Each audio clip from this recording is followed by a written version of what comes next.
नमस्ते, जय श्री श्याम। एसकेपी भक्ति में आपका स्वागत है। आज हम बृहस्पति देव की कथा सुनेंगे। एक बार एक राजा और एक रानी थे। उनके राज्य में खूब सुख समृद्धि थी, पर राजा के कोई संतान नहीं थी।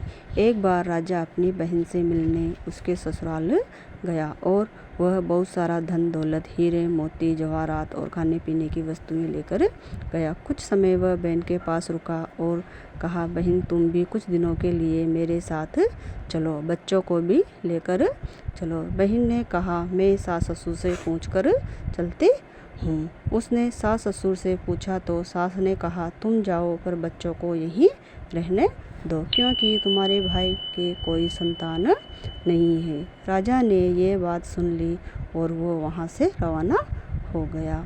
राजा बहुत दुखी था। रास्ते में उसे एक किसान मिला। उसने कहा, मुसाफिर तुम मेरे बृहस्पति देव की कथा सुन लो। राजा ने कहा, ठीक है।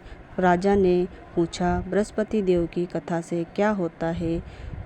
किसान ने कहा, बृहस्पति देव की कथा से सारी मनोकामनाएं पूर्ण होती हैं। किसान ने कहा, बृहस्पति देव की कथा केल के पौधे के नीचे सुननी चाहिए। गुड़ चने का प्रसाद, घी का दीपक, पीले वस्त्र पहनकर पूजा करनी चाहिए और पीला मीठा भोजन ही करना चाहिए। राजा महल में गया। वह बृहस्पति देव का व्रत करने लगा। कुछ ही समय में रानी गर्भवती हो गई। 9 माह में रानी को पुत्र रत्न की प्राप्ति हुई। उधर बहन ने शुभ समाचार सुना तो वह दौड़कर भाई के घर आ गई।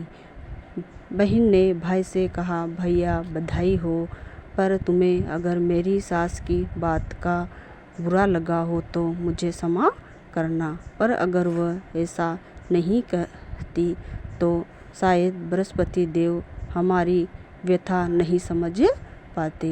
बृहस्पति देव ने हमारे ऊपर बहुत बड़ी कृपा की है। बृहस्पति देव सबकी मनोकामना पूर्ण करते हैं।